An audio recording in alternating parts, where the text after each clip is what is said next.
안녕하십니까. 저는 서울 잠실두장에서 신앙하는 교무도군자 원유근 수호사입니다.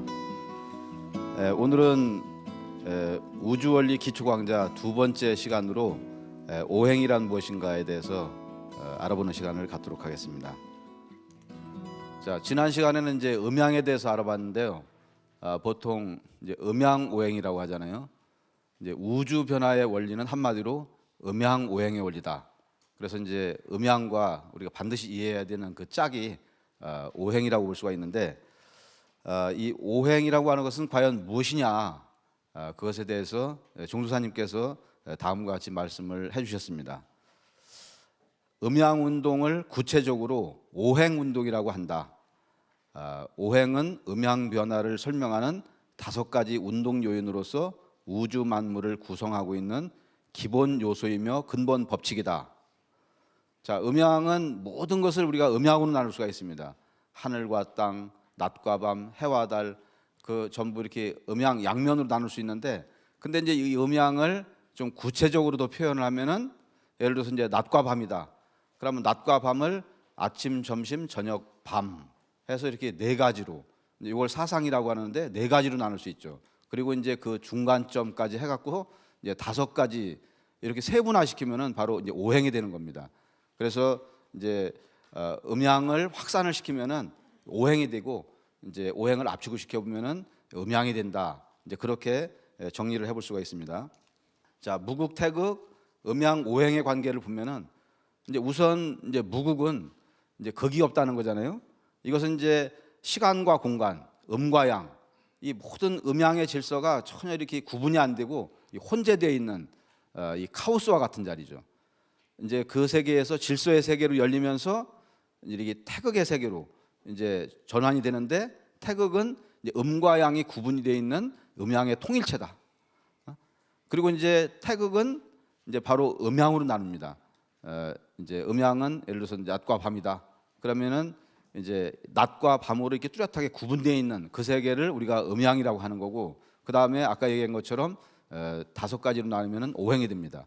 그러니까 오행론은 음양의 기간, 그 줄기가 되고, 그리고 이제 오행은 그것을 좀 더 세분화하고 구체화시키는 그 지역, 이제 가지가 된다. 이제 그렇게 음양 오행의 관계를 설명을 할 수가 있습니다. 자, 이것을 그림으로 나타나면은, 자, 이렇게 무국은 하나의 그 통일체. 우리가 하루로 비교를 해보면은, 하루 하면은 그 속에는 이제 구체적으로 이제 음과 양이 이제 구분을 안 시켜놓은 그 하루의 그 바탕이 있잖아요. 근데 낮과 밤을 포함하고 있는 하나의 통일체 하면 그것이 바로 이제 태극이죠. 그리고 이제 음과 양은 이렇게 이제 음양으로 구체적으로 구분이 되어서 양, 낮과 밤 이렇게 이제 나누는 거죠. 자, 그리고 이제 오행은 이제 목화토금소 이렇게 이제 그림을 표시할 수 있고요.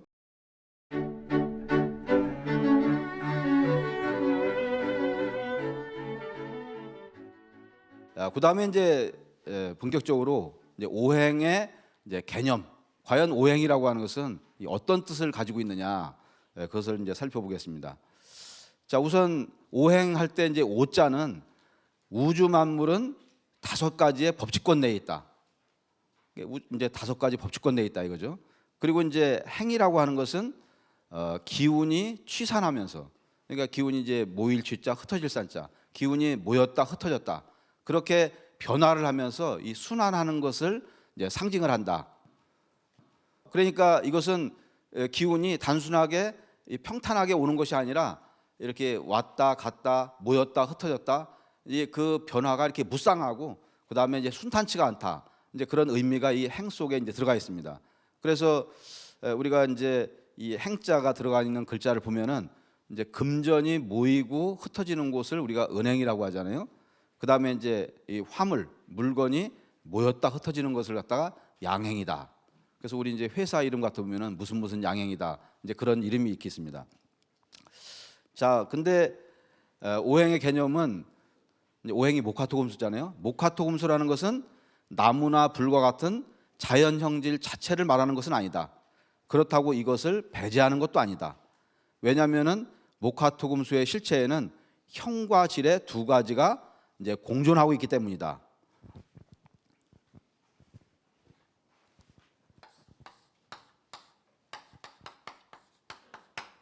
이제 오행해면은 목화토금소 이렇게 얘기하죠. 이 목자는 이제 나무 목입니다. 그러면은 이 목이라고 하는 것이 그러면 나무를 가리키느냐? 이제 그것이 아니고 그렇다고 이것을 안 가리키는 거냐? 이제 그것도 아니라 이거죠. 왜냐하면은 나무라고 하는 것은 실제 이 안에 나무 이제 목의 성질이라고 하는 것은 기운이 쭉 올라가는 상승 발생직이거든요. 근데 우리가 실질적으로 볼 수 있는 이제 이 목의 기운이 대표적인 나무는 보면은 겉에 형체가 딱딱합니다. 그러니까 딱딱하다는 것은 금이거든요. 자, 그러니까 이 딱딱한 걸 얘기하는 거냐, 아니면 그 안에 있는 본질적인 기운을 얘기하느냐. 그래서 요걸 갖다가 형이라고 하고, 이제 요거를 이제 그 안에 있는 질이라고 하는 거죠. 그러니까 형과 질, 본질과 실질적으로 눈앞에 보이는 그 현상, 이 목이라고 하는 개념은 두 가지를 다 포함을 하고 있다. 근데 이제 우리가 목화토금수 하면은 이제 나무를 많이 상징을 하기 때문에 이제 나무만 생각하는데 실제로는 그 나무보다는 목 기운, 이제 목 기운을 우리가 이제 더 생각을 해봐야 됩니다. 그래서 오행의 법칙인 목화토금수는 단순히 물질만을 대표하는 것도 아니요. 자, 나무를 대표하는 게 아닙니다. 그 다음에 상만을 대표하는 것도 아니다. 이제 그 안에 있는 그 정신, 목 기운만을 대표하는 것도 아니에요. 자, 그래서 다시 말하면은 형이하와 형이상을 종합한 형과 상을 모두 대표하며 또는 상징하는 부호인 것이다. 오행이라고 하는 것은 이와 같이 형질을 모두 이제 대표하는 것이다. 그러나 그 주점은 어디 있느냐? 기존에 우리가 목화토금수라고 하는 그 개념은 이제 목이라고 할 때 나무보다는 그 안에 있는 본질인 목 기운, 발생하는 기운, 쭉 자라는 기운, 이제 이것을 더 주점으로 뒀다 이거죠. 그래서 우리가 목화토금수 하면은 이제 이렇게 언뜻 개념이 이 두 가지가 섞여 있기 때문에 이해가 안 되는데, 이제 그 본래적인 의미는 그 안에 있는 본질을 우선시했다. 이제 그렇게 말씀을 이제 드리고요. 자, 그다음에 이제 오행을 우리가 나타낼 때 오행의 예는 뭐 수없이 많거든요. 자, 근데 만물 가운데서 오행의 원리를 가장 잘 이제 보여주는 것이 바로 나무입니다. 자, 이렇게 나무가 있으면은 이제 이제 줄기가 있잖아요.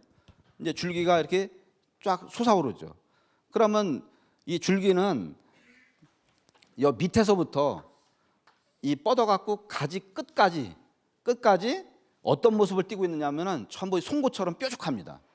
그러니까 이 나무가 처음 탄생을 하면서부터 자라나기 시작해갖고 맨 위에 가지 끝을 보면은 이 전부 이렇게 뾰족뾰족하잖아요. 그러니까 이 송곳처럼 뾰족뾰족한 이제 그런 이 기운으로 이렇게 쭉 뻗어나가는 것이 바로 이제 목의 특성이죠. 그래서 이제 목은 이렇게 힘이 굉장히 강하고 하여간 위로 이제 계속 이제 자라는 특성이 있다. 근데 이것이 쭉 자라면은 더 이상 자라지 못하고 힘이 다해서 그 분산이 되는, 퍼지는 이제 그 단계가 바로 이제 화죠. 그러니까 화는 바로 나뭇잎입니다. 나뭇잎은 굉장히 얇잖아요. 얇으면서 이렇게 넓게 퍼져 있어요. 이미 이제 올라오던 힘은 상실을 하고 넓게 퍼지면서 이렇게 얇게 이렇게 돼 있다. 이거는 이제 화를 상징하는 그런 모습인데, 우리 이제 사람으로 비유를 하면은 사람의 화의 모습을 나타내는 것은 바로 손바닥 발바닥이거든요. 자, 손바닥 발바닥은 좁죠. 그 다음에 넓게 퍼져 있습니다. 그래서 이게 이 화의 상을 나타나고, 그 다음에 이제 동물로 얘기하면은 이제 조류, 새들이 이제 그런 모습을 나타나죠. 이 날개가 있고 깃털이 있는데 깃털이 굉장히 이제 가늘면서 굉장히 가볍고, 이게 솜털처럼 가볍잖아요. 이제 그리고 이제 끊임없이 분열되어 있고, 그래서 분산되어 있고 분열되어 있고 나눠져 있다. 이제 그것이 바로 이제 화의 성질인데, 바로 그 모습을 나무에서는 잎을 볼 수가 있습니다. 그리고 이제 이것이 다 자라면은 더 이상 성장이 멈추고 꽃을 피우죠. 바로 이게 이제 토의 상태고, 그리고 이제 다시 기운이 뿌리자리로 들어가면은 열매를 맺고, 그리고 그것이 완전히 밑으로 들어가면은 겉에 생명은 마치 죽은 것처럼 보이지만 그 에너지를 뿌리에다 저장을 하고 있죠. 그 모습이 바로 이제 수거든요. 자, 그래서 이제 나무에서 간단히 이제 살펴봤고, 그 다음에 이제 오행의 구체적인 개념을 하나씩 살펴보면은, 자, 목이라고 하는 것은 이제 오행의 첫 걸음입니다. 이제 첫 번째 목이 이제 등장을 하는데, 자, 목은 어떤 특성을 가지고 있느냐? 목은 아까 얘기한 것처럼 나무보다는 이제 목 기운, 우리가 쉽게 그렇게 이해를 하면 됩니다. 자, 직향성을 갖고 위로 쭉 뻗어 올라가는 기운, 용출, 뭐 샘이 용출한다 그러죠. 용출, 또 분출하는 모습. 그래서 가장 많은 억압을 받는 것이기 때문에 힘이 가장 강하다. 그래서 우리가 이제 땅을 뚫고서 싹이 자라나잖아요. 딱딱한 겨울에 땅을 뚫고서 그걸 뚫고 나오는 거거든요. 그러니까 이제 굉장히 큰 힘을 자랑하는데 이거는 직향성을 갖고 위로다가 쭉 뻗어 올라간다 그러는데 사실은 이제 뚫고 오는 게 직향성보다는 실질적인 모습은 나선형으로 뚫고 들어오는 거죠. 왜냐하면은 우리가 가장 많은 힘을 이제 저장할 수 있는 것이 이게 나선형이거든요. 그래서 이제 우리 못을 보면은 이렇게 나사못이 있고 드릴이 있으면은 나사못을 이렇게 나선형으로 되어 있잖아요. 그래서 강력하게 뚫고 들어갈 때는 이제 이 드릴로다가 나사못을 뚫고 들어가죠. 그리고 이제 또 그 모습은 이제 총알 있잖아요. 우리가 총을 쏠 때 이 총열이 이게 나선형으로 쭉 되어 있어 갖고 이제 이 총을 쏘면 이거 가장 멀리 나갈 수 있는 그 구조가 바로 목의 모습이거든요. 그러니까 우리가 망원경으로 멀리를 보려면은 아주 좁게 해갖고 쭉 하고 그러면은 멀리까지 볼 수가 있습니다. 그러니까 이제 목의 성질이라는 것은 이 좁으면서 나선형으로 쭉 이제 뻗어나가는 그런 기운이다. 자, 그래서 이제 요거를 이제 영어로 보면은 봄이라고 하는 게 스프링이지 않습니까? 스프링은 용수철 또는 튀어오른다, 또 봄, 이제 그런 의미를 갖고 있는데 이 용수철이라는 것도 누르면 누를수록 힘이 강해져요. 근데 이제 용수철이 힘을 그렇게 가지고 있는 것은 이렇게 나선형으로 이렇게 빙빙빙빙 돼 있어 갖고 그 힘을 갖다가 저장을 하고 있다가 누르면 누를수록 이제 강하게 튀어오르는 거죠. 바로 그것이 이제 우리가 이제 스프링이다. 이제 그렇게 이제 얘기를 하는데 이제 이거는 이제 계절적으로 보면은 바로 이제 봄에 해당되고 이제 봄에는 따뜻한 양기가 이렇게 솟아오르고 이제 만물이 이제 태어나잖아요. 그다음에 아침에는 이제 저녁에 피로가 풀리고 힘이 납니다. 그죠? 아침에는 몸이 안 좋은 사람들도 얼굴이 쌩쌩하고 이제 기운이 나는 그런 적이고 인생으로 얘기하면 소년기죠. 소년기 때 힘이 많아요. 그리고 이제 동쪽은 해가 막 떠오를 때 생기가 이렇게 막 생겨나죠. 그리고 이제 봄에 새싹이 막 이렇게 들판을 이제 덮어서 그런 모습을 푸른 색깔로 이렇게 이제 표현을 합니다. 그러니까 목의 모습을 가장 잘 보여주는 게 나무거든요. 근데 나무의 특성은 뭐냐? 나무의 특성은 자란다는 겁니다. 자란다. 쭉 자란다. 물론 나무도 가다가 나무도 계속 크죠. 영원히 자라는 건 아니지만 쭉쭉쭉쭉 뻗어나가는 자라는 특성을 가장 잘 대변하는 게 나무입니다. 근데 이제 이 목이라는 글자 형성을 보면은 자, 여기 이제 이 땅이 있고 여기에 8팔자가 있고 이 안에 있는 양기운이 쭉 올라가려고 그러는데 아직 추운 겨울이라서 이렇게 때가 이르지 않았다. 그래서 이제 이 양기운이 못 올라오는 것을 갖다가 우리가 안이불자라고 이렇게 얘기할 수 있는 거죠. 그래서 여기서 이제 머리를 들고서 딱 뚫고 나왔다. 그러면은 이제 그 강한 생명력이 밖으로 나오는 이제 그런 이제 목의 상으로 저렇게 표현할 수가 있습니다. 그래서 여기서는 신무국을 향해서 즉 여름 가을 바뀌는 그때가 신무국이잖아요. 그러니까 신무국을 향해서 첫 발을 내딛는 그 순간 이제 그것을 표현해 갖고 이제 목이라는 글자를 우리가 이제 형상했다. 이제 그렇게 얘기를 하고 있고 그래서 이것은 이제 모든 것이 태어나는 생의 뜻, 낳는 뜻 이제 그런 것을 가지고 있기 때문에 우리가 생장 염장 가운데서 이렇게 모든 것이 탄생하는 생이다, 낳는다. 그리고 또 다른 말로는 살린다. 이제 그런 의미가 이제 목 속에 이제 포함이 되어 있습니다. 자, 그 다음에 이제 화는 자 아까 이렇게 목 기운으로 쭉 힘있게 올라왔던 게 더 이상 힘을 잃고서 쫙 분산하는 것을 갖다가 이제 화라고 했잖아요. 자, 화는 어떤 특성이 있냐면 흩어지는 성질을 가지고 있습니다. 자, 분산을 위주로 하는 기운이다. 흩어지고 나누어지고 쪼개지고. 이제 그것이 이제 화의 특성인데 그래서 이제 이 모습을 이제 잘 나타나는 것이 분수에서 이제 살펴볼 수가 있어요. 분수에서 이제 분수가 밑에 여기 수조가 있으면은 이제 쭉 올라옵니다. 쭉 힘차게 올라오다가 이게 더 이상 올라오다가 이제 힘을 다하면은 이게 쫙 더 이상 올라오지 못하고 쫙 퍼져요 이렇게. 그러니까 올라왔던 양기운이 사방으로 쫙 이제 퍼진다. 그러니까 사실은 저거는 힘이 없는 거죠.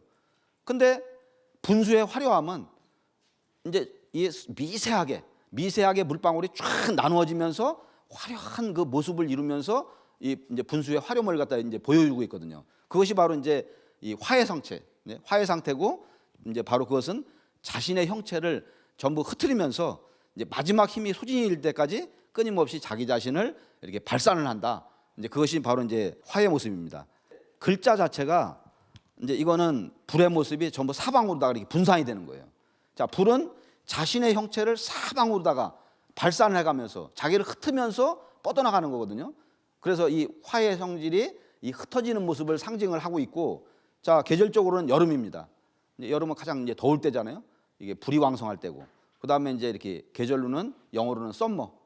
이제 썸머는 선이라고 하는 이 태양에서 유래를 했는데, 이 선은 바로 태양이다, 불이다, 흩어진다, 이제 그런 의미를 담고 있다고 합니다.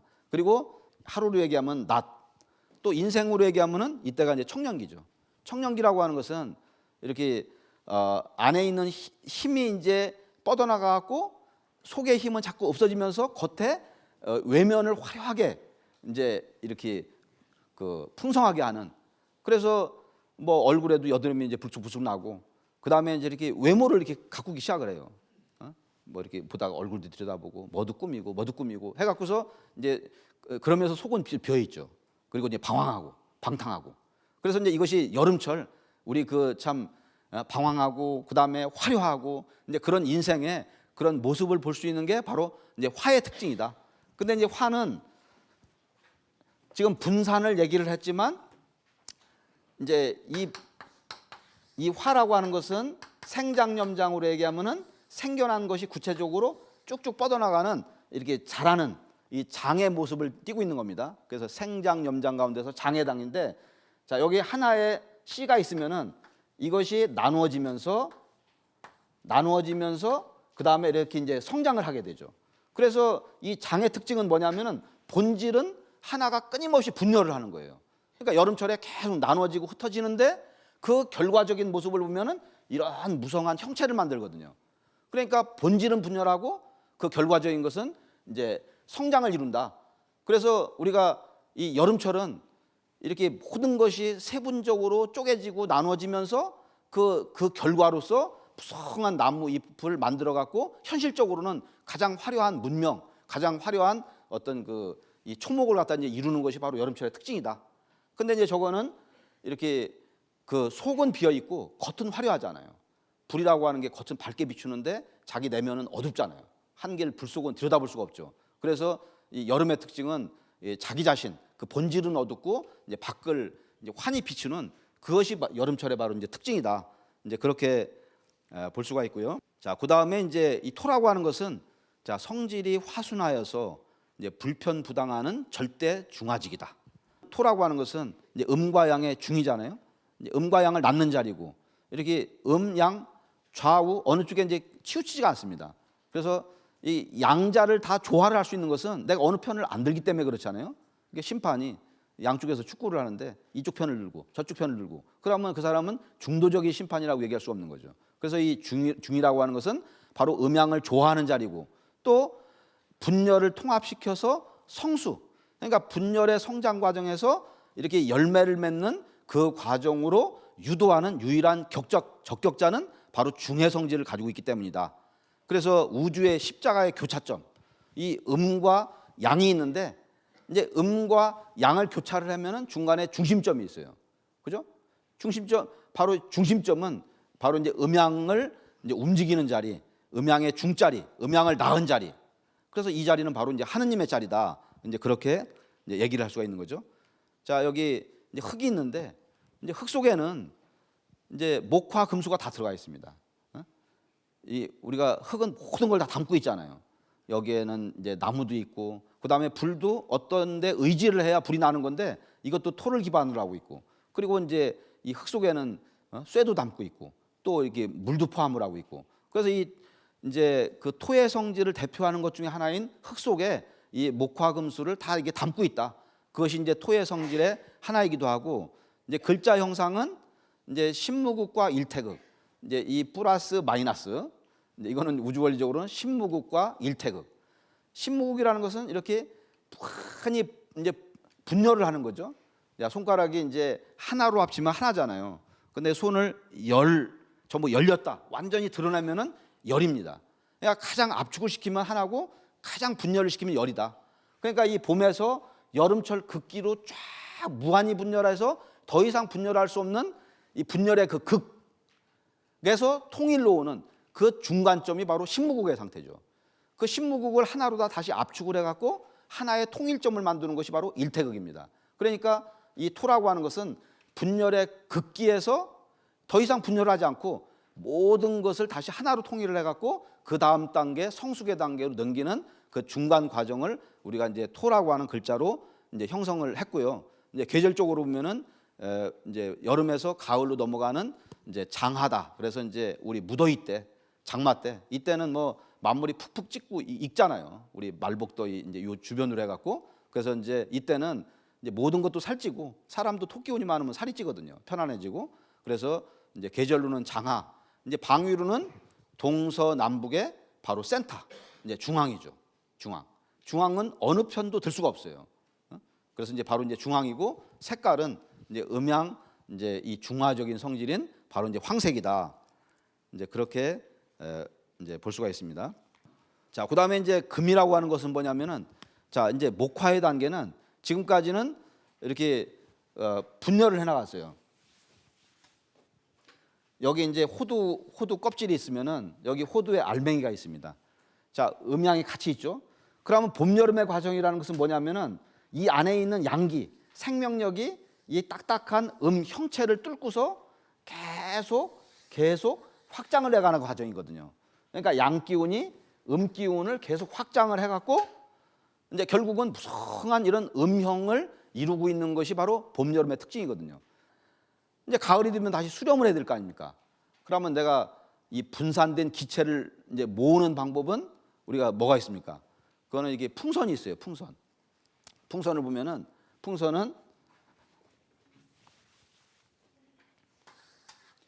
이제 안에서는 공기가 쫙 밖으로 향하려고 그러고 그다음에 이 양기를 갖다가 밖에서는 이 풍선이라고 하는 재질 있잖아요.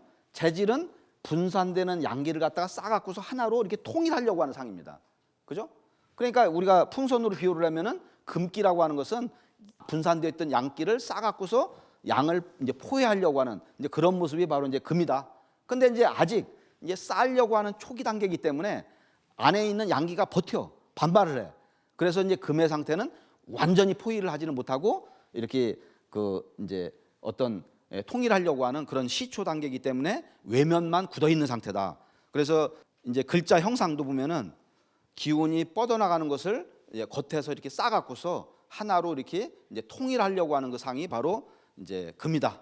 이것은 가을이고 인생으로 얘기하면은 이제 그 장년기고 그다음에 저녁 그다음에 해가 지는 서쪽 그리고 이제 쇠의 색깔을 이제 흰색으로 표현해서 흰색 그리고 이때는 생장 단계에서 이제 봄 여름은 생장 이게 우주는 생장만 있는 것이 아니거든요. 생장은 반드시 이제 수장 염장을 전제해서 쓰이는 겁니다. 분열이라는 것은 반드시 이렇게 통일이 없으면은 우주는 계속 분열하고 성장만 하면 우주는 없어지는 거죠. 그래서 반드시 분열 성장은 통일과 이렇게 수렴이라고 하는 이 양면성을 이 우주의 음양성을 반드시 같이 가지고 있다. 이제 그렇게 볼 수가 있습니다. 자, 그다음에 수라고 하는 것은 이제 양기를 싸갖고 완전히 싼 거예요. 완전히 싸갖고 단단하게 뭉치고 이제 응고시킨 이제 그런 단계를 얘기합니다. 자, 물이라는 걸 보면은 자, 아까 불은 화가 이렇게 전부 흩어지는 모습이었잖아요. 근데 이제 수의 모습은 이렇게 안으로 응축되는 모습이에요. 자, 그래서 실제로 이렇게 물은 답을 알고 있다. 거기 보면은 이제 물 결정 사진이 이렇게 이 수처럼 이렇게 안으로 이렇게 모아져 있는 이제 이런 그림을 자연 형상계에서도 이제 나타나는 이제 이런 모습이 있거든요. 자, 그래서 우리가 수의 성질은 뭐냐면은 단단하게 뭉치는 거다. 그래서 실제로 신장도 가장 깊숙한 곳에 들어가 있거든요. 가장 깊숙한 게 들어가면서 이렇게 마치 주먹으로 뭐를 쥐어짜듯이 이렇게 돼 있어요. 그래서 열심히 짜갖고 소변을 짜내는 거 아닙니까? 이렇게 짜내고 응축하는 성질이 있는데, 근데 이 수는 예를 들어서 시멘트 같은 경우를 이걸 이제 단단하게 하려면 반드시 물이 들어가야 하잖아요. 시멘트에다 물을 섞어야 이게 단단하게 굳습니다. 이게 우리가 흙 같은 경우도 거기다가 물을 갖다가 섞어야 진흙으로 단단히 뭉쳐지는 거거든요. 그러니까 수의 성질은 뭐냐면은 안으로 확 응축되는 거다. 예를 들어서 불이 났다. 불을 어떻게 끄느냐? 물로 끄잖아요. 불이라는 건 밖으로 자기를 막 형체를 넓히는 거야. 근데 물을 넣으면은 물은 뭐냐면은 형체를 확 줄여. 이만한 불을 확 줄여 이제 없어지는 거죠. 그러니까 이제 물과 불이 이게 분산과 이렇게 응축, 이제 응고, 이제 이 대표적인 모습을 이제 나타내고 있다. 그렇게 이제 볼 수가 있고요.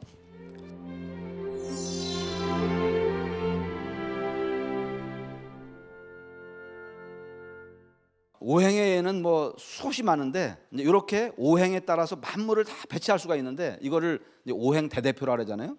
근데 뭐 이제 이 오행 대대표만을 또 제대로 이해를 하면 사실 오행은 거의 뭐 이제 알았다라고 해도 이제 과언이 아닙니다. 그래서 뭐 아주 자세한 내용들은 이제 시간 관계상 이렇게 자료가 많이 나와 있으니까 이제 참고로 하시고요. 이제 대표적인 것들만 한번 살펴보겠습니다. 자, 우선 이제 방위로 따져보면은 이제 5방이 있죠. 자, 동서남북 중앙. 자, 이렇게 목은 모든 것이 새로 생겨나는 데기 때문에 이렇게 동방에 해가 뜨잖아요. 그래서 이제 그쪽에다 이제 동방을 배치했습니다. 그 다음에 남방, 중앙, 그 다음에 해가 지는 서쪽, 그리고 이제 북쪽, 그리고 이제 5왕이라 해서 계절적으로는 추나추동. 보통은 이제 추나추동을 얘기를 하는데 이제 이 여름과 가을이 바뀌는 그 교차점에 이제 장하라고 하는 이제 그런 이제 계절적인 개념을 둡니다. 그리고 이제 하루는 아침, 점심, 뭐 오후, 저녁, 밤 이제 이렇게 분류를 할 수가 있고, 그 다음에 이제 인간이 소주이고 이제 오행의 모습을 가장 잘 나타날 수 있는 게 바로 우리 오장의 모습이거든요. 우리가 이제 오장육부 통제 공부라고 하는데 내가 오장육부 통제 공부를 하고 내가 도를 제대로 닦으려면은 오행 원리로 되어 있는 이렇게 그 장부의 구조에 대해서 또 잘 알아야 되거든요. 장부가 어디 붙어 있는지, 간이 어떤 역할을 하는지, 간이 위에 붙어 있는지 아래에 붙어 있는지 이제 그런 기본 개념 자체가 모르고 또 이 장부가 마음하고 연결이 되어 있거든요. 근데 이제 내가 장부나 그 마음의 구조를 모르면은 내가 어떤 그 감정 작용이 일어나는데 그거가 왜 생기는지 이제 그런 역학 관계를 상호 관계를 잘 이해를 못하기 때문에 이렇게 이제 어떤 제대로 된 통제를 할 수가 없다. 이제 그렇게 우리가 생각을 해볼 수 있는데, 자, 오장과 이제 오부, 뭐 이제 한의학에서는 이제 육부라고 얘기를 하는데 삼초는 실제로는 이렇게 기능은 있고 이제 장부의 위치가 없기 때문에 뭐 오장 오부, 오장 육부라고 이렇게 얘기를 합니다. 그래서 이제 오장은 전부 차 있잖아요. 오장은 안에가 전부 차 있고 부는 전부 비어 있어요. 그래서 이제 오장은 이제 음이고 육부는 양이다. 이제 이거는 이제 부부장기라고 합니다. 이 그 예를 들어서 간담이다 그러면은 간하고 담하고는 서로 밀접한 연관 관계가 있어요. 그다음에 심장하고 소장은 화해장기죠. 이 불의 역할을 맡는 화해장기고, 그다음에 비위장, 비위장도 토의 장기고, 그다음에 폐대장은 전부 이렇게 기운을 하강을 시켜서 내보내는 이제 그런 작용이 이제 금의 이제 그 금장에 속하고, 그다음에 신장 방광은 인체에 어떤 수분을 갖다 이제 처리를 하는 이제 수장에 이제 속합니다. 그래서 이것은 이제 부부의 장기다. 그래서 우리가 보통 뭐 간담을 얘기하면 간담이 서늘하다 이제 그런 말을 하잖아요. 이 간이라고 하는 것은 이렇게 에너지를 저장을 하고 있다가 그것을 분해를 하면서 힘을 쓰는 장기거든요. 그래서 이렇게 우리가 내가 힘을 쓴다, 힘이 있다. 그것은 간이 왕성하다. 이제 그것을 이제 상징하고 있는 거예요. 그 다음에 이제 그 오행 문화를 이렇게 보면은 여기 1월 오봉도가 있습니다. 하늘의 해와 달, 이제 음양이죠. 그 다음에 이렇게 오봉, 또 오악도 해갖고서 이제 동서남북 중앙에 큰 산이 있죠. 그러니까 이거는 뭐 중국 문화에는 없는 한국 문화에, 우리 경복궁이나 이런 한국 문화에만 있는 건데, 이 음양 오행을 주재하는 이 우주 이제 상제님을 대신해서 지상을 통치하는 천지의 중심이다. 이제 그런 뜻이 바로 이제 1월 오봉도의 상징이 되어 있는 거죠. 그 다음에 사신도도 동서남북에 각 상스러운 그런 이제 자연신이 배치가 되고 그 속에는 이제 구진등사라 해갖고 이 토자리가 이렇게 있죠. 그리고 이제 사대문도 이제 그런 원리에 따라서 배치가 되어 있잖아요. 그래서 이제 남쪽에는 숭례문, 예라고 하는 것이 남방에 배치가 되니까, 그 다음에 동쪽에는 흥인지문, 여기는 그 동쪽에 이제 목기운을 갖다 이제 일으키는 그런 문이다. 그리고 이제 돈의문, 이제 서쪽은 의잖아요. 가을은 그래서 의를 두텁게 하는 문이다. 그 다음에 이제 북쪽은 원래는 숙정문, 숙청문인데 그 옆에 작은 문을 내서 홍지문이다. 해갖고 이제 겨울의 상징인 북쪽의 상징인 이제 지의 지자를 넣었습니다. 그리고 이제 가운데는 이제 보신각, 이 보신각에 33번 타종 소리가 있잖아요. 거기는 바로 믿을 신자를 붙여갖고 중앙에다가는 이제 보신각을 배치했다. 이제 그걸 볼 수 있고, 자 오장육부도 이렇게 색깔별로 볼 수 있는데, 자 여기 오국이 있고 비빔밥 같은 경우도 이렇게 오행이 있어요. 그리고 이제 오장육부 색깔에 따라서 이제 거기에 그 우리가 음식을 이렇게 그 색깔별로 이제 장기가 이제 같은 유형으로 들어가거든요. 예를 들어서 뭐 배다. 그럼 배가 이렇게 색이 희잖아요. 그러면 그거는 폐를 보호하는 성질이 있죠. 그래서 나는 이제 간 쪽에 약간 뭔가 기운이 약하다. 약하다 그러면은 이제 간에 도움이 되는 그런 이제 색깔을 이제 섭취를 하고, 그 다음에 이제 내가 신장 쪽에 좀 기능이 떨어진다. 그러면 뭐 검은색, 검은 콩, 검은 깨 이런 게 있잖아요. 물론 근데 내가 신장이 약하다고 무조건 이제 기능이 부족하다고만 생각하면 안 되는 거죠. 그거는 이제 뒤에 있는 사상 취지를 이제 보면은 이제 이해할 수가 있고요. 그래서 어쨌든 오장 장부에 따라서 그 이제 색깔에 맞는 그런 음식을 섭취를 하면은 이제 건강에 많은 도움을 줄 수가 있다. 이제 그런 말씀이고요. 자, 그다음에 이제 이 음양 오행이 뭐 우리 동양 문화에 뭐 굉장히 많이 여러 군데 있는데, 자 대표적인 색깔도 오방 색깔이죠. 한복의 원리도 오방색을 기준으로 해요. 복주머니도 그렇고 오방 깃발. 그다음에 북에도 이렇게 오방색을 기준으로 하고, 그다음에 절이라든가 이 궁궐에 이렇게 단청도 이렇게 이제 오방색을 기준으로 해서 이제 이걸 한다.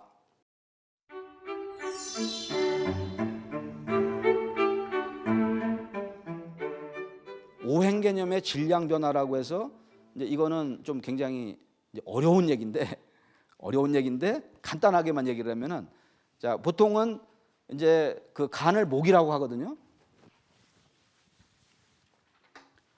여기 이제 목이 있다. 목은 아까 얘기한 것처럼 안에 있는 본질은 목기운이에요.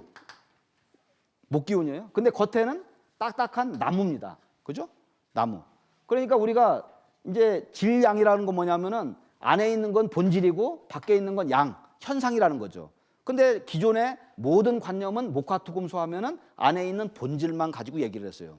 근데 이제 이재마 선생은 그러면 사람들이 속에 있는 본질을 잘 못 보니까 나무 하면 사람들이 목하면 나무를 보지 속에 있는 목기를 보겠습니까? 그죠? 그래서 모든 사물이라고 하는 것은 사실은 목하면은 안에 있는 본질과 현상, 음양, 양면, 그 양면으로 구성이 되어 있기 때문에 두 가지를 동시에 봐야 되거든요. 그래서 이것을 질양, 양면으로 동시에 봐야 된다. 또 세상 사람들은 눈에 드러나 있는 현상을 위주로 보기 때문에 현상 위주로 개념을 바꿔놓은 거예요. 그러면 간 하면은 원래 목인데 간의 기운이 쫙 상승하면서 힘을 쓰는 기관이거든요. 근데 현실적인 간의 개념은 뭐냐면은 금으로 형성이 됐다 이거죠. 금. 왜냐? 간은 이렇게 기운이 이렇게 뻗는 건데, 우리가 이렇게 나이가 들어가고 점점 세월이 지나 보면은 간이 점점 굳어져요. 굳어진다는 건 금이거든요. 그래서 사람이 죽을 때 간이 굳어서 죽습니다. 간경화도 물론 그렇게 해서 죽지만은, 그래서 이제 간이라고 하는 그 형체는 실질적으로 딱딱한 목과 같이 이렇게 금의 성질을 띠고 있기 때문에 간은 무거워요. 또 간은 많이 구워서 못 먹잖아요. 구우면 구울수록 이게 딱딱해지고 못 먹는 구조로 가거든요. 그래서 이제 간은 물에 이렇게 가라앉히면 가라앉죠. 그건 이제 금의 성질이다 이거죠. 그러니까 본질은 간은 목인데 실질적으로 눈에 보이는 형상은 이렇게 금으로 전개가 된다. 그 다음에 이제 예를 들어서 폐는 이제 금이라고 해요, 그죠? 오행으로 면은 원래 본질은 금이에요. 폐 기운은 심장을 싸고서 기운을 쭉 열기를 시키면서 하강을 쭉 시켜갖고 이제 소변을 만들어냅니다. 그죠? 폐는 분명히 하강을 하는 거예요. 근데 폐의 실질 내부 구조로 보면은 그 안에 있는 폐포, 허파과리가 있어요. 허파과리가 굉장히 많아갖고 그 속에 무한한 공기를 담고 있습니다. 그래서 그걸 가지고서 신축작용을 해요. 늘어났다 줄었다. 그러면 신축작용을 한다는 것은 목이거든요.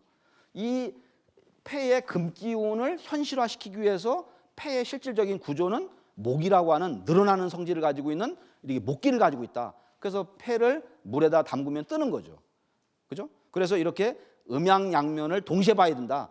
음양양면을 보고 우주가 저렇게 음양양면으로 변화하고 이제 그런 어떤 창조의 궁극의 목적까지 밝힐 수 있는 그런 심오한 개념이 사실 오행의 이제 질량 변화인데, 이거는 사실은 사상의학을 전공하는 한의사들도 이런 개념이 이제 좀 낯선 개념이기도 하거든요. 굉장히 우주변화 원리에서 이렇게 한동석 선생님이 밝힌 이제 그런 내용입니다.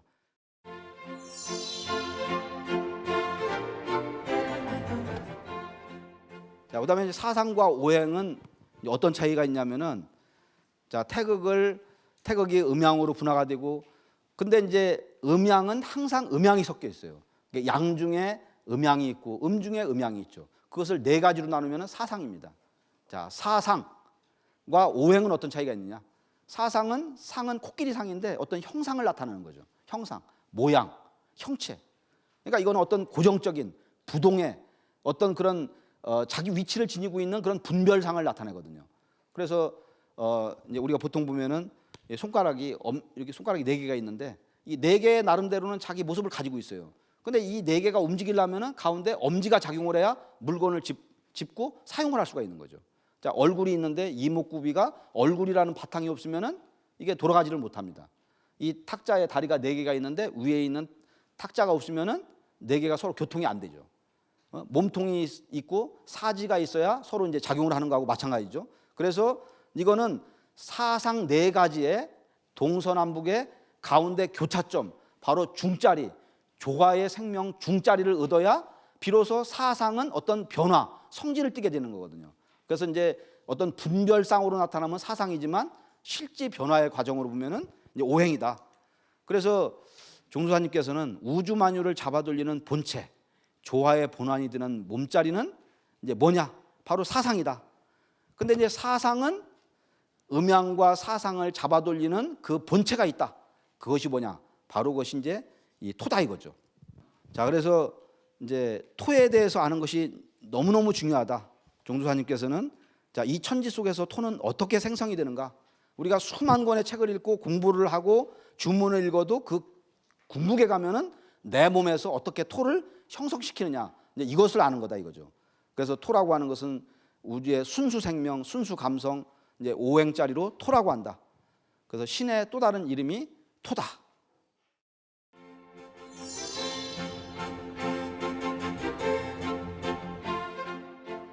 토화작용이라는 것은 이게 내가 토를 많이 생성을 시켜야 하잖아요. 이 화를 토로 또는 다른 것을 이 토로 변화시킨다. 그게 이제 토화작용이죠. 자, 우리가 이제 육체적인 토화작용은 그날 어떤 음식을 먹어요. 음식을 먹고서 내가 소화를 잘 시키면은 이제 그게 토화작용이 잘 된 거죠.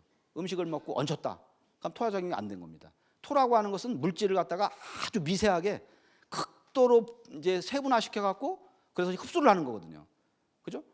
그래서 내가 소화가 잘 되면 기분이 좋아요. 그 다음에 이제 그렇듯이 이제 정신도 이제 토화작용이 있습니다. 내가 그날 이제 보고 듣고 느낀 모든 오감을 통해서 받아들이는 모든 이제 감정이 있는데 그런 감정적인 거, 영적인 것도 그날 내가 소화를 해서 처리를 하지 못하면은 그것은 이제 영적으로 얹혀 있는 거죠. 그래서 정신적으로 영적으로 심하게 얹혀 있는 걸 갖다가 우리가 이제 정신병이다. 근데 이제 보통 우리가 정신적인 체증과 정신적인 토화작용에 대해서 우리가 잘 이해를 못하는 이제 경우가 많거든요. 자, 종수사님께서는 만병은 체에서 오는 것이다. 오장육부에 생기는 병뿐만이 아니라 심리적, 정신적, 영적 문제로 생기는 모든 병을 체증이라고 한다. 그래서 내가 어쨌든 화를 낸 게 그것이 전부 그날 해소가 되고 없어져야 되는데 그게 자기 무의식 속에 남아갖고 그 찌꺼기가 남아서 그게 쌓이게 되면은 나중에 원과 한이 되고 결국은 이제 폭발이 되는 거죠. 자, 이 영적으로 채 있는 것을 해결해 주는 것이 뭐냐면은 그것이 바로 태극주 수행이죠. 태극주 수행은 이렇게 내가 영적인 토화작용을 도와주는 거거든요. 그 태극주를 읽으면은 내가 마음이 깊어지고 또 상대방을 내 마음속에 담을 수 있는 그런 포용력이 생기고 또 내가 잘 모르는 그런 사람들을 잘 이해할 수 있는 그런 힘이 생기는 거거든요. 그거는 바로 이렇게 태극주가 그런 영적인 토화작용을 도와주기 때문에 그런 거죠. 내가 어떤 사람이 있는데 그 사람이 너무너무 미워. 정말 미워. 근데 이제 태극주를 많이 읽다 보면은 내가 저 사람하고 어느 날 화해도 안 하고 무슨 제스처도 하지 않았는데 그런 마음의 감정이 누그러 들어갔고 어느 날 보니까 미워하는 감정이 없어졌어요. 그것이 바로 영적으로 토화작용이 자연스럽게 이루어져 갖고 그 부분이 이렇게 씻겨져 나간 거거든요. 그래서 내가 미운 사람이 있을수록 그 사람을 보고 태울주를 많이 읽어주면은 어느 날 이렇게 그 사람과 이제 하나가 된다. 이제 그런 걸 느끼고, 자, 그 다음에 이제 토화작용이라는 거 뭐냐면은 눈에 보이지 않으면서 우주를 잡아돌리는 힘이거든요. 자, 이렇게 태울주라고 하는 것은, 태울주는 우주 윤려다. 윤려라고 하는 것은 안 넘어가는 걸 넘어가게 하는 거예요. 그게 이제 음양의 작용이면서 동서남북 목화금수로 치우쳐져 있는 걸 갖다가 이렇게 계절별로 목을 화로, 화를 금으로 이렇게 냉기는 그런 이 조화의 어떤 힘을 갖다가 바로 이제 윤려다. 그러니까 윤려라고 하는 것은 우주의 토다. 그거는 바로 상제님의 기운이다. 그렇게 이제 얘기를 할 수가 있는데, 자, 근데 윤려 작용이 안 되면은 목에서 화로 냉기는, 또 화에서 토로 냉기는 이 기능이 잘 안 되는 겁니다. 그래서 우리가 이 태을주를 이제 많이 읽으면은 결국은 뭐냐면은 이 대우주는 윤려가 완전하잖아요. 근데 인간은 소우주고 작은 형체를 뒤집어 쓰고 있고 항상 윤려가 부족하기 때문에 내가 완전한 토화작용을 이룰 수가 없어요. 그래서 태을주를 읽어갖고 우주의 이런 윤려를 받아내려서 그 부족한 윤려수를 채워갖고 이렇게 이 만물을 잡아돌리는, 이렇게 사물을 수용할 수 있는 그런 능력을 키우는 거거든요. 그러면 그것이 내가 만물하고도 소통이 되고 내가 자연과도 소통이 되고 결국은 우주와 내가 하나가 될 수 있는 그런 조화의 윤려작용을 하는 것이 바로 태을주다. 그래서 태을주를 읽으면은 우리가 이제 평안한 마음이 들잖아요. 그 마음이 드는 건 뭐냐면은, 그거는 내가 음식이 소화 잘 되면 평안하듯이 태을주가 되면 윤려작용을 해갖고 얹혀있던 모든 감정적인 것을 다 소화를 시키기 때문에, 그래서 내가 편안한 마음이 들고 평화로운 마음이 드는 겁니다. 토화작용도 음양이 있는데 내가 수행하고 배려하고 이런 것은 내가 음적으로 소화를 하는 거예요. 근데 내가 적극적으로 세상 사람들과 부딪히면서, 예를 들어서 내가 마음에 맞는, 나는 소음인, 나는 체질적으로 싫어, 소양인, 쟤는 너무 성질이 급해, 안 맞아. 그렇게 해서 내가 구미에 맞고 내가 마음에 맞는 상황들만 한다면은 내 자신이 토로 가기 싫다는 거거든요. 그러니까 내가 우주의 토가 되는 그 길은 뭐냐면은, 그것은 바로 모든 상황을 부딪혀 갖고 깨지고, 그렇게 해서 상대방을 수용을 하고 또 상대방을 움직이고, 그렇게 해서 능수능대한 그런 우주의 토화의 신법을 가져갖고 상제님의 경계로 갈 수 있는 그런 것이 바로 우리 인간의 사명이다 이거죠. 그러니까 우리가 오행을 배우고 사상체질을 배우는 것은 한의사가 되라는 얘기가 아닙니다. 장부의 특성을 알고 저런 경향을 알고, 그래서 내가 세상 어떤 사람들을 만나도 이렇게 세상 길로 인도를 할 수 있는, 이제 그래서 우주가 완성이 될 때 나도 완성이 되게 하는데 토화작용에 참여하게끔 하는 이제 그런 데 있다는 거죠.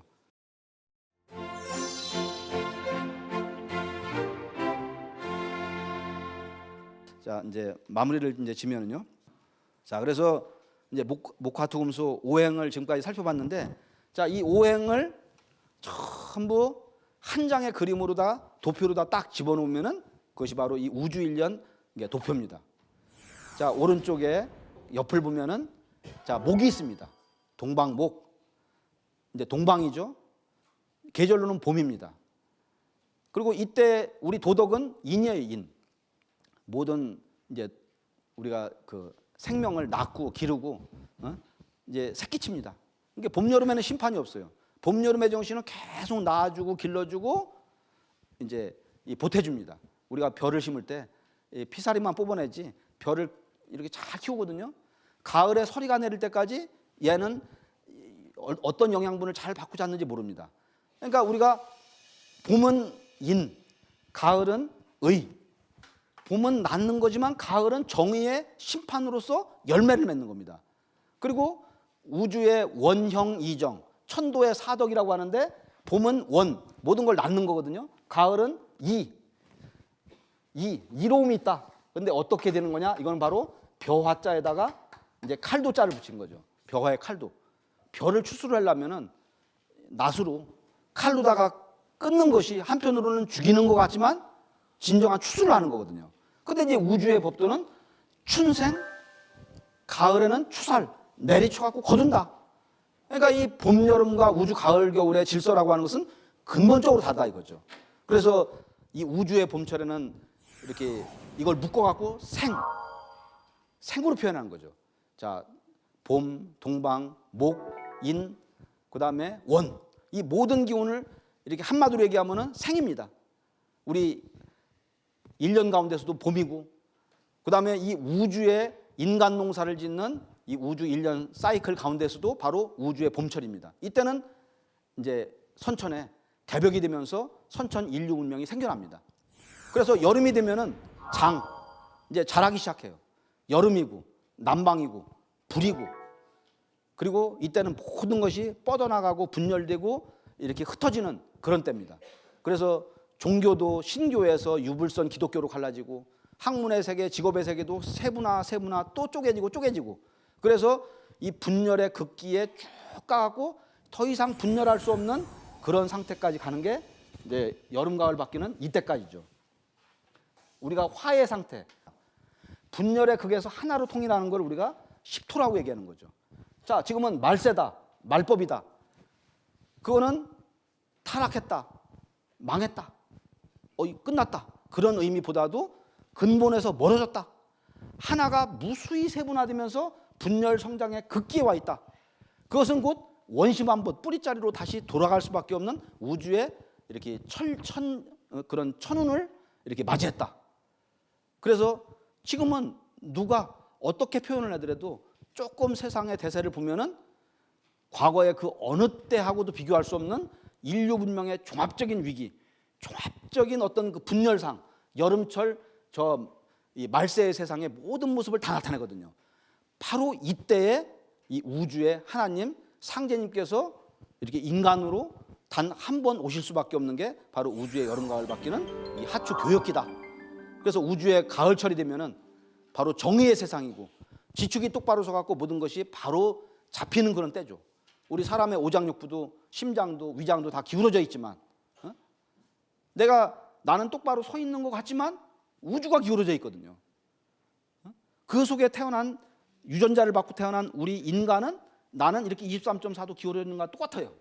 우주도 완전한 수화의 작용, 순환작용을 못하듯이 내 몸에 이렇게 장부 구조도 선천적으로 지축이 똑바로 서지 않은 선천 세상에서는 완전한 음양오행, 순환구조, 정상적인 건강을 유지할 수가 없거든요. 그런데 우주의 가을이 되면은 모든 게 완성이 되고 지축이 서고 우리의 장부도 이렇게 대변혁, 이제 탈바꿈을 해갖고 환골탈태가 돼갖고 우주 가을 완성되는 그런 환경에 적응을 못하는 그런 정신구조, 체질구조, 문명의 구조는 결국은 우주의 여름철과 더불어서 도태가 되는 거거든요. 그래서 이 우주의 봄, 여름, 가을, 겨울 이 목화토금수 오행의 이제 이 배치를 우리가 잘 이해를 해보면은 사실 이 도표 한 장을 가지고서 선천 우주원리, 우리 인성론, 모든 종교의 역사, 그 모든 것들을 이 한목에 전부 해결을 할 수 있는 이제 그야말로 이 이제 참 모든 우주 원리의 집약판이다. 이제 그렇게 말씀을 드릴 수가 있습니다. 자, 이제 오늘은 이제 오행에 대해서 이제 이 정도까지 알아보고 마치도록 하겠습니다. 감사합니다.